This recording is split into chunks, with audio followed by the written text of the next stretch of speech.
ભાઈ તમારા માટે લઈને આવી ગયા છે સ્કોડાની સાલ્વિયા 1.0 MT પુશ સ્ટાર્ટમાં છે અને ગાડી છે ફર્સ્ટ ઓનરમાં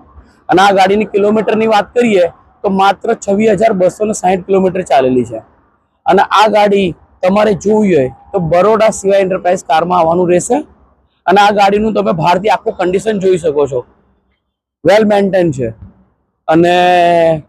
અંદરનું ઇન્ટિરિયર બી તમને બતાવી દઈએ છે કે આ ઇન્ટિરિયર બી તમે જોઈ શકો છો. પુશ સ્ટાર્ટમાં રહેશે, ફર્સ્ટ ઓનર ગાડી છે અને આ ગાડી તમારે આની પ્રાઇસ ની વાત કરીએ તો 9,70,000 એનું પ્રાઇસ રાખી છે અને એમાં બી આપણે નેગોશિયેબલ કરી આપીશું અને લોન બી આપણે ત્યાં સુવિધા ઉપલબ્ધ છે, જેમ કે બધી બેંકો બી છે, NBFC કંપનીઓ બી છે અને લોનની બી આપણે કહીએ તો 85% 90% ફંડિંગ કરાવી આપીશું. ઠીક છે, તો સ્ક્રીન પર આપનો નંબર પર તમે કોન્ટેક્ટ કરી લેજો. ધન્યવાદ, થેન્ક યુ.